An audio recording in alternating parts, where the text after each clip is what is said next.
IPL చరిత్రని తిరగరాసిన 14 ఏళ్ల చిచ్చర పిడుగు. 14 ఇయర్స్ అంటే మ్యాక్స్ 9th క్లాస్లో ఉంటాడు.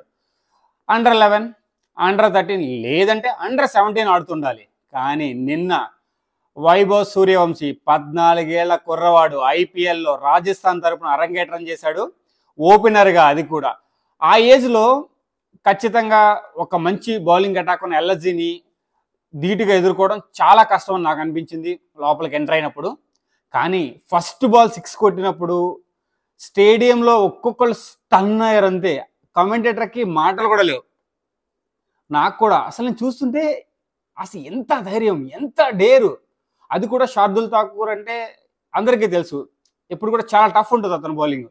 కానీ ఫస్ట్ బాలే 6 కొట్టాలన్న ఆలోచన రావడమే గ్రేటు. అది 6 కొట్టడం అసలు ఊహకి అందింది. అందుకే స్టేడియం అంతా నిజంగా లీగ్స్ స్టాండింగ్ ఓవేషన్ ఇవ్వాల్సింది పిల్లోడికి. ఆ రేంజ్ అనమాట. సరేలే ఫస్ట్ బాలే కదా అనుకున్నా. సెకండ్ ఓవర్ మళ్ళీ ఫస్ట్ బాల్ 6. అసలు షాక్స్ అనమాట. స్టేడియం మొత్తం అసలు స్టన్, నోట్లో మాట లేదు, సైలెన్స్ అయిపోయింది అంతే. అప్పుడు మీరు సంజు శాంసన్ మొహంలో హావభావాలు చూడాల్సింది. నా ఓపెనింగ్ పొజిషన్ పాయే ఖచ్చితంగా అనుకొని ఉంటాడు. నిజంగా 14 ఏళ్ల కుర్రోడు అలా ఆడడము, అసలు అలా నుంచోవడం, స్టేడియంలోకి వచ్చి అలా ఓపెనింగ్ దిగడమే చాలా కష్టం. ఎందుకంటే అంటే ఆ ఏజ్లో ఓకే ఆడాలని ఆశ ఉండొచ్చు, టెక్నిక్ ఉండొచ్చు, బట్ ఏంటంటే లోపలికి వెళ్ళి ఆ షై ఫీలింగ్ కానీ, ఏమంటారు టెన్షన్ కానీ ఆ ఏజ్లో చాలా ఎక్కువ ఉంటుంది. సో మీరు చూసారు కదా, ఓడిపోవడం అంటే అవుట్ అవ్వగానే ఎంత ఫీల్ అయ్యాడు, ఇలా తుడుచుకుంటూ. ఒక చిన్న పిల్లవాడు గేమ్లో ఓడిపోతే, ఇప్పుడు మనం చిన్నప్పుడు క్రికెట్ ఆడడానికి వెళ్ళి ఓడిపోతే నేను లేదు తూచ్ మళ్ళీ నేను ఆడతా అని ఫీల్ అవ్వడము, అలాంటి ఆ ఏజ్లో ఆ మనస్తత్వంతో ఉన్న పిల్లోడు అంత ప్రొఫెషనల్గా ఓకే ఇలా ఫీల్ అయ్యాడు. కానీ ఎంత ప్రొఫెషనల్గా స్టేడియం నుంచి బయటికి వెళ్ళిపోయాడు. అసలు నాకు నిన్న ఒక 14 ఏళ్ల పిల్లవాడిని చూస్తున్నట్టు లేదు. ఎంత అంటే ఎలా అంటే మెచ్యూర్డ్ క్రికెటర్ ఆడినట్టు ఆడాడు. మెచ్యూర్డ్గా ఆ ఫీలింగ్స్ కానీ, నాకు ఆ పిల్లోడు చూస్తే చాలా బబ్లీగా చిన్న పిల్లలాగా అనిపించాడు. బట్ ఆడిన ఆట మాత్రం చిరుతపులండి. అసలు నెక్స్ట్ లెవెల్. అసలు నిన్నటి నుంచి వైభవ్ సూర్యవంశీ షార్ట్స్ ఉంటాయి, 6 కొట్టిన షార్ట్స్ అని ఆల్మోస్ట్ 10 to 15 టైమ్స్ నైట్ చూస్తుంటాను. మార్నింగ్ లేసా కూడా ఎన్నిసార్లు చూసానో తెలియదు. ఆ షార్ట్స్ చూస్తుంటే నాకు అరే ఆ ఏజ్లో మనం ఏం చేస్తుంటాం అసలు. నిజంగా ఆ ఏజ్లో 9th క్లాస్ టైంలో నిజంగా ఊహ కూడా లేదు. ఆ టైంలో ఆ జనరేషన్కి 9th క్లాస్ 14 ఇయర్స్ అంటే చాలా చాలా చిన్న పిల్లల కింద లెక్క. సో బాల్ తగులుతుందేమో, బాల్ తగిలితే మా పిల్లలకి అమ్మో ఏం జరుగుతుందో అని చెప్పి ఆ మనస్తత్వం ఉన్న పేరెంట్స్, అలాగే మనం కూడా ఆ చైల్డిష్ మెంటాలిటీ. 9th క్లాస్ అంటే ఇంకే అప్పటికి చైల్డిష్ మెంటాలిటీ. ఇప్పుడు కొంచెం మెచ్యూర్డ్, జనరేషన్ గ్యాప్ చాలా ఉంది. కానీ స్టిల్ ఆ ఏజ్ అనేది అసలు నాకు ఇప్పటికీ కూడా అది గుర్తించుకుంటుంటే, ఆ స్టేడియంలో ఆ 6కి జనాలు ఫీల్ అయిన ఆ ఫీల్స్, ఆ హావభావాలు ఇప్పటికీ నేను గుర్తించుకుంటే, ఇప్పుడు టీవీలో నేను ఆ షార్ట్ చూసి షార్ట్ని ఫస్ట్ చూడట్లా నేను, జనాలు ఎలా రియాక్ట్ అవుతున్నారు, ఎలా స్టన్ అయ్యారు, మనోడు ఎంతమందిని స్టన్ చేశాడు అని ఆలోచిస్తే చాలా హ్యాపీగా అనిపించింది.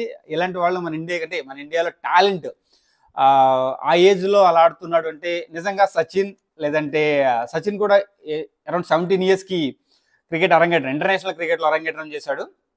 ఆ తర్వాత ఇంత చిన్న వయసులో అంటే 14 ఇయర్స్ అంటే ఇంకా ఇంటర్నేషనల్ క్రికెట్ అరంగేట్రం చేయకపోయిన ఐపీఎల్ ఆడాడంటే ఆల్మోస్ట్ ఇంటర్నేషనల్ బౌలర్స్ని ఫేస్ చేసినట్టే. సో ఈ ఏజ్లోనే ఇంత మెచ్యూర్డ్గా, ఇంత టెక్నిక్, ఇంత స్టెబిలిటీ, ఇంత స్టిఫ్నెస్, ఇంత స్ట్రాంగ్గా ఉండడం అనేది చాలా చాలా కష్టం. సో ముందర వాళ్ళ పేరెంట్స్కి హ్యాట్స్ ఆఫ్ అండి. సో అలా పేరెంట్స్ అలా సపోర్ట్ చేయడము, మన టాలెంట్, తర్వాత పేరెంట్స్ కూడా ముందర ఏంటంటే వాళ్ళే మన సూర్యవంశీ, వైభవ్ సూర్యవంశీ ఇలా చాలా ఆడగలుగుతున్నాడు, ఎంత సపోర్ట్ ఉందంటే ముందుగా పేరెంట్సే. కానీ సూర్యవంశీ టాలెంట్ మాత్రం నెక్స్ట్ లెవెల్ అండి. సో మిగతా వాళ్ళలాగా మనవ టాలెంట్ని అంటే ఎక్కువ ఎక్స్పెక్టేషన్స్ పెట్టుకొని, ఎక్కువ హోప్స్ పెట్టేసి మనవాడి మీద ప్రెషర్ పెంచేసి ఆట చెడగొట్టరు అనుకుంటున్నాను. సో ఈ ఏజ్ నుంచి ఇంకొంచెం మౌల్డ్ అయ్యి ఇండియన్ క్రికెట్కి నెక్స్ట్ విరాట్ కోహ్లీ అవ్వాలని కోరుకుంటూ, విరాట్ కోహ్లీ కూడా MS ధోని కూడా ఈ ఏజ్లో ఇలా ఆడుండరేమో.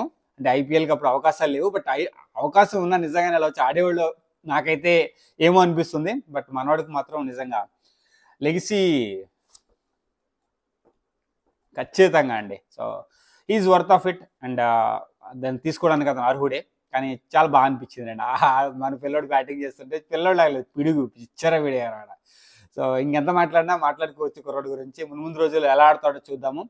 ఎక్స్పెక్టేషన్స్ అయితే పెంచేశాడు. ఓకే, వైభవ్ సూర్యవంశీ ఆల్రెడీ ఆక్షన్లో కొన్నప్పుడే చాలామంది చిన్నపిల్లని కొన్నారు, అసలు ఆడిస్తారా, లేదంటే జస్ట్ లైక్ ఒక ప్రాక్టీస్ లాగా టీంలో ప్రాక్టీస్ చేసుకుంటూ సీనియర్స్ గైడెన్స్లో ఇంకా మెచ్యూర్డ్గా మంచి క్రికెటర్గా ఎదగడానికి ఇది ఒక అవకాశం అనుకున్నాము. కానీ అవకాశం వచ్చిన ఫస్ట్ మ్యాచ్లోనే దుమ్మి దులిపేశాడు అంతే. నిజంగా చిచ్చరపిడి అన్నా కదా, నిజంగా నా పేరుకి సార్థకం చేశాడు. Hats off Vaibhav Suryavanshi parents and hats off to Vaibhav Suryavanshi నా సైడ్ నుంచి. సో ఇంతకన్నా ఇంకెక్కువ మాట్లాడడానికి వెళ్తే సోల్ అనుకుంటారు జనాలు. సో అందుకని జై Hind Srini signing off. Thank you.